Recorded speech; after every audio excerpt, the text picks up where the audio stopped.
tell you how to win web lab. Yes. Great. All right. I don't know how many of you have started coding on your web app, but we're going to tell you again, you should plan out your web app before you actually try coding it. I don't know if you started already, but for those of you who haven't. And to show us, we're going to show you guys how we talk Outlook and go over what we've learned in these 2 weeks. So the first few days, we learned HTML, CSS, makes the page look nice, structures your page. Then we taught client-side JavaScript, and then we learned React. And you guys, I don't know if you guys like that. And then we taught server-side Node-Express.js. We had made a lot of the backend API routes. We learned how to serve pages and run our own server. And then we set up a database to store information with MongoDB. And finally, we taught authentication. There's a lot of stuff on it. Wow.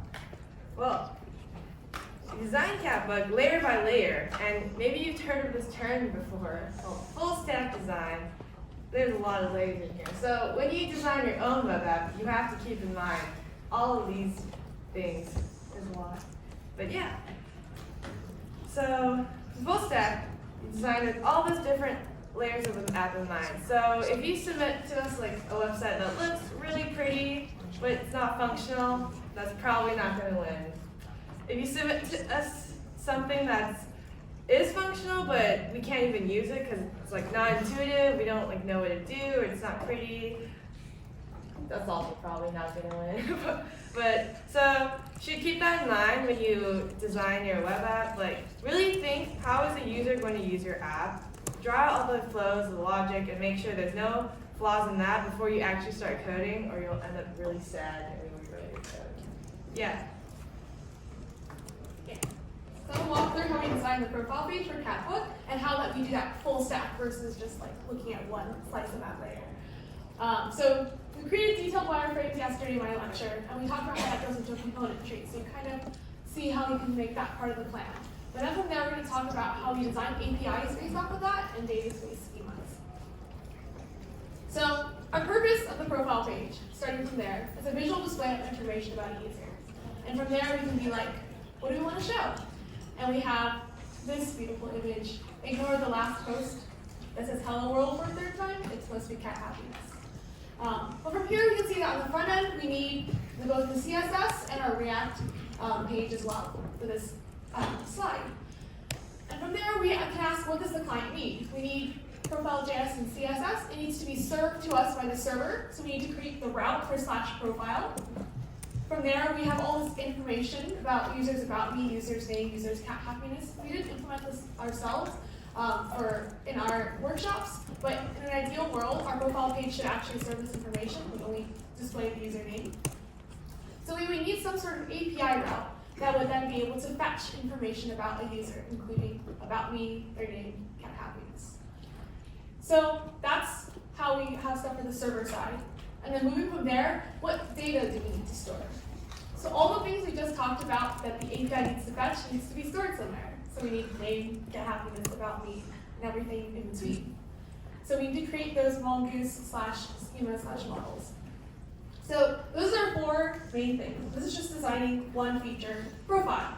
And so every one of your features that you are starting to make and plan for, you should also design what do we need? What routes do we need to make this happen? What views do we need to make this happen? What data needs to be stored? And how are we going to pass that data from the server to the front end? So here's a look at all of our different components and kind of what each layer by layer looks like and how we designed and what we needed for each one of those layers. So you can do something similar to this. We recommend doing something a little bit more in depth than what we have right up here, but that will give you a better sense of what is happening and what kind of code you need to write. Planning ahead will help you stay organized and productive. And on that note, keep your plan. Updated. Yes. All right. So your plan should serve as good documentation and a method of communication between your team. For example, when we were building the portal, we had a Google Docs with all the API endpoints, and that's really useful because other other team members can see those endpoints and use them in their own individual features that they're building. So you should, and as you continue to build your app, you're probably going to make a lot of changes on the way. You're going to add some new features, maybe nuke some features, but you should reflect this in your documentation or plan and communicate like all your design decisions with your teammates. So yeah, communicate with your team. Use Slack, Messenger, Discord, anything, pigeon mail. I don't know. Yeah. Purpose of communicating with your team is you're not working alone unless you're in a team of one, in which case you are working alone.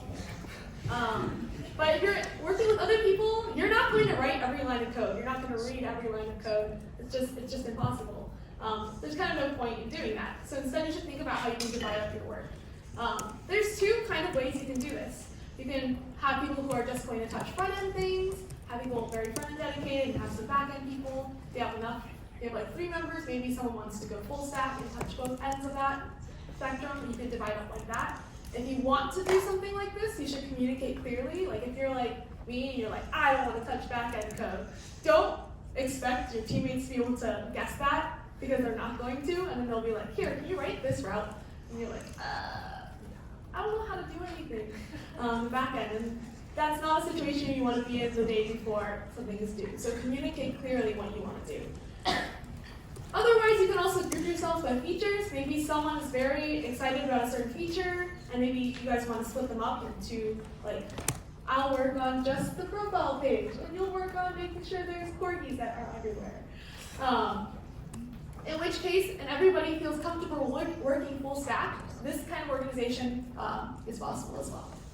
So make sure you just communicate clearly, though, about what everyone is working on. And that way, if people are touching the same piece of code, or their feature, or whatever they're planning to work on, will touch similar pieces of code, you all know about it ahead of time, and so you don't get like nasty merge conflicts because you forgot that someone else is also going to touch that piece of code. So in your app, you probably want to focus on like one killer feature instead of implementing too many and having it break before submission. And so quality is greater than quantity in this case. Like we will test out your app very thoroughly. We will try to break your app when we so you want to make sure that you've thoroughly tested it and it works as you intended.